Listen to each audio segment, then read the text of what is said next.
name is Laura Johnson, and this is my leadership style case study for MPH 5990, Emerging Issues in Public Health with Dr. Shoemaker. This is due December 1st, 2024 at Oklahoma State University. So what is leadership? Leadership is the concept of leaders, or those in charge, encouraging others and guiding them successfully. According to Parks, there are 5 explanations of the motivations of leaders. They want to make society better, they like holding an authority position, they want to explore issues, they quickly adapt to change, and they demonstrate moral courage. Within leadership, there are leadership styles, which are the different ways that a leader carries out the leadership position. These styles vary by thinking perspectives, ability to adapt, relationships with employees, collaboration style, task management, involvement in community partnerships, and many more factors. All leadership styles have both strengths and weaknesses that aid or hinder the leader's ability to effectively lead. To determine my leadership style, I took the USC Price School of Public Policy Interactive Leadership Style Assessment. The results determine that I am a postmodern leader. A postmodern leader is one who is creative, thinks of new ways to achieve goals, embraces chaos, respects diversity, and empowers others.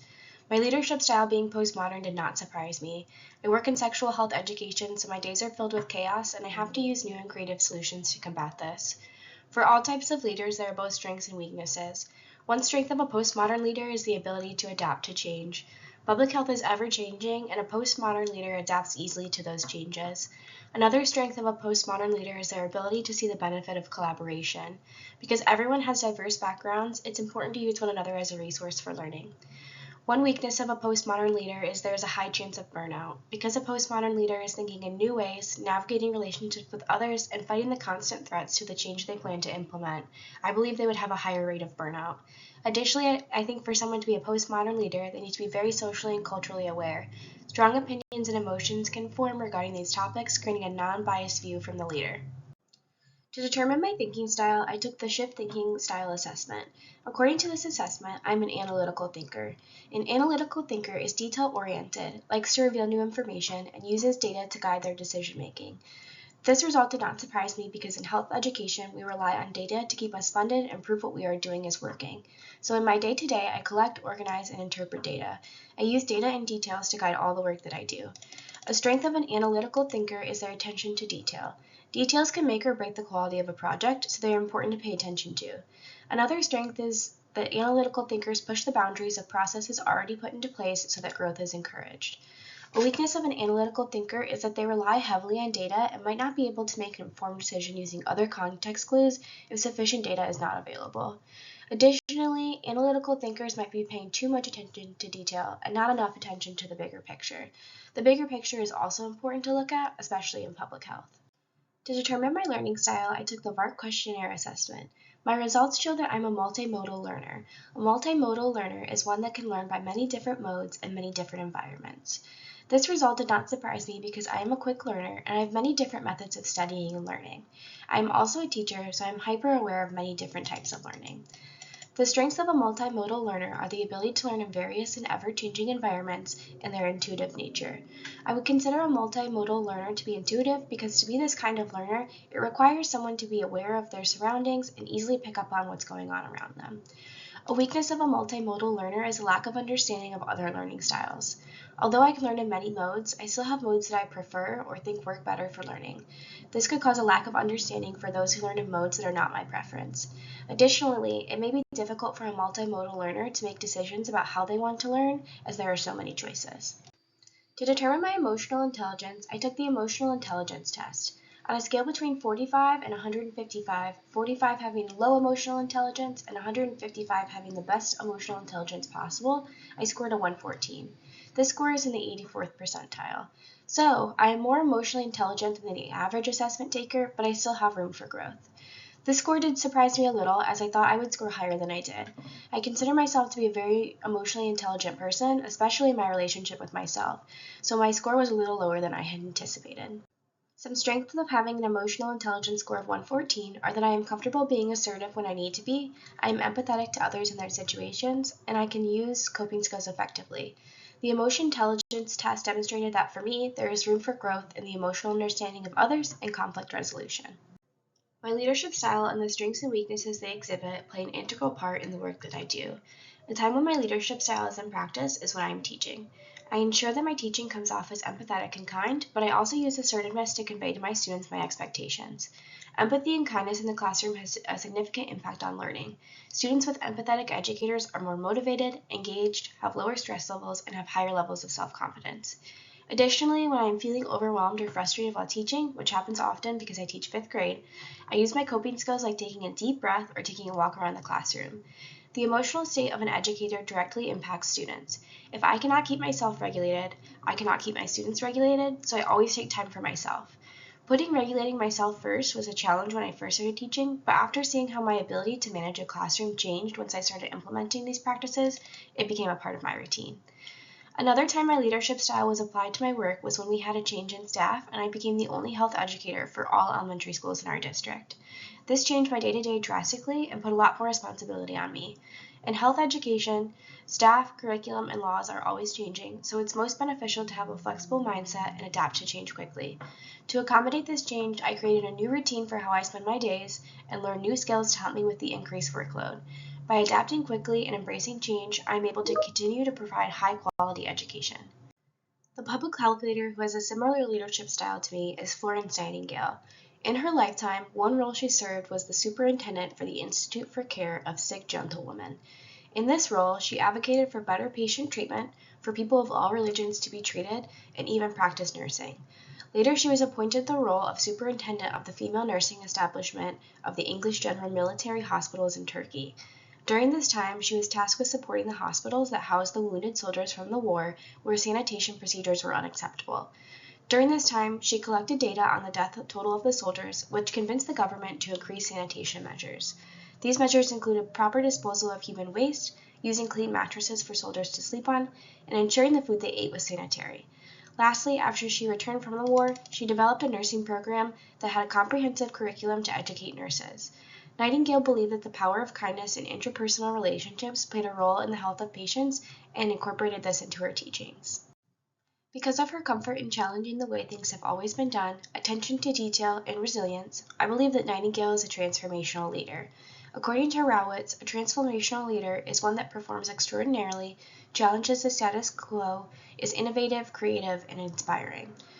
Nightingale demonstrated this in the way she challenged authority and advocated for change while working in the hospital, in the way she used data to prove the necessity for reform in the war, and in the way she educated and encouraged others in the education program she wrote. I believe Nightingale is appealing as a leader because of the kindness she shows towards her patients and the expectation she set for how patients deserve to be treated.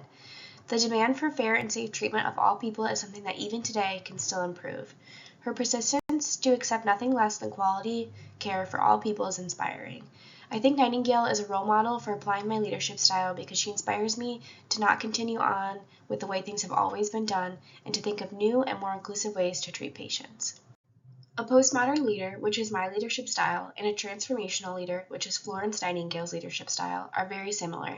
They are similar in the way a leader challenges the status quo, uses creativity to think of new and exciting solutions, inspires others around them, and are dedicated to growing and learning. One way that a postmodern and transformational leader differ in application is their outspokenness. Florence Nightingale, a transformational leader, often spoke her mind and said very blunt statements, such as describing one hospital as the kingdom of hell. I think postmodern leaders, such as myself, are kinder and more sensitive with the language they choose to use. Additionally, a postmodern leader embraces chaos and complexity more than a transformational leader does. I believe that a postmodern leader thrives under change and adversity, where a transformational leader just learns to deal with it. Some benefits of transformational leaders are their ability to motivate others, consider and empower individuals, and are intellectual. Transformational leaders motivate others by having enthusiasm towards goals and future states. They consider individuals when they support, coach, and mentor their followers. Lastly, they are intellectual in the way that they invest in their own growth and are open to unique perspectives. A time that transformational leadership is beneficial is in almost any healthcare setting. In order to not burn out employees, a transformational leader invests their time and energy into improving and supporting their staff. One challenge of transformational leaders is that they are more likely to experience emotional exhaustion, which leads to higher rates of turnover. Additionally, transformational leaders only have impact on employees who are dedicated, work hard, and want guidance, and not employees that are not invested in their work. A time that this leadership style would not be the most beneficial is in a school setting. Teachers are burnt out, are not paid enough, and lose motivation and passion quickly, so they will not benefit from a transformational leader most of the time. A leader with a servant style of leadership might be a better fit for a school setting. The following slides are how I would use my personal leadership style to lead others. First, I would lead others to create an organizational vision. I would do this by first celebrating diversity. Everyone has different lived experiences, so I would want to celebrate this so all perspectives can be heard when creating the vision. Next, I would encourage the vision to be a shared vision among team members. By collaborating and sharing the responsibility of creating the mission with team members, a leader can see what team members are passionate about. Identifying their passions and tying those to the vision increases the ownership that team members feel. The second part of my leadership plan is to empower others. Empowerment of employees is important because employees who feel empowered by their leader are more likely to find meaning in the work that they do. One way I would do this is by conversing with my staff and getting to know them on a personal level. I would want to know what their work goals are as well as some personal information about them. I would want them to feel like I cared about them as a person. Next, I would ensure that the space I create is safe. I would do this by having an open door policy where any concerns could be brought to me without fear of repercussions. Additionally, I would want staff to know that people of all genders, sexual identities, religions, and races are welcome in this space and discrimination will not be tolerated. Lastly, my leadership plan includes fostering collaboration that aids in decision-making and achieving the vision. The first thing I would do as a leader to foster collaboration is to schedule time for team building. Having the team learn to collaborate outside of a work project strengthens their relationship with one another, which in turn will strengthen the collaboration they do together at work. The next practice I would implement is including the team's input and feelings when making a decision that impacts them. When employees feel heard, there is more buy-in to achieve the vision. Additionally, including them in group decision making primes them for when they need to make decisions on their own. Lastly, I would push my employees to grow and challenge them to do things outside of their comfort zone. We are not learning if we are not doing something we are comfortable doing. So, I would challenge them to go outside their comfort zone so that if the vision is outside of what their comfort is, they are used to trying new things. In conclusion, according to the self-assessments, I'm a postmodern leader, an analytical thinker, a multimodal learner, and have an emotional intelligence score of 114. The public health figure I evaluated was Florence Nightingale, who was a transformational leader and a pioneer for creating safe and sanitary places for patients to be cared for in. Lastly, my leadership plan included how I can inspire others to create a vision, how I can empower others, and how I can foster collaboration among team members. This case study has informed me of my role as a public health leader by making me more aware of my strengths and weaknesses, giving me examples of successful public health leaders, and challenging me to plan out who I would be as a leader. By exploring these topics, I feel more prepared to be a leader in public health. During my research of Florence Nightingale, I found many quotes. I thought I would end my presentation with a quote from her that feels just as true today as it did in 1859 when she said it. She said, "What cruel mistakes are sometimes made by benevolent men and women in matters of business about which they can know nothing and think they know a great deal." Thank you for listening to my presentation. The following slides are the references I used for the presentation.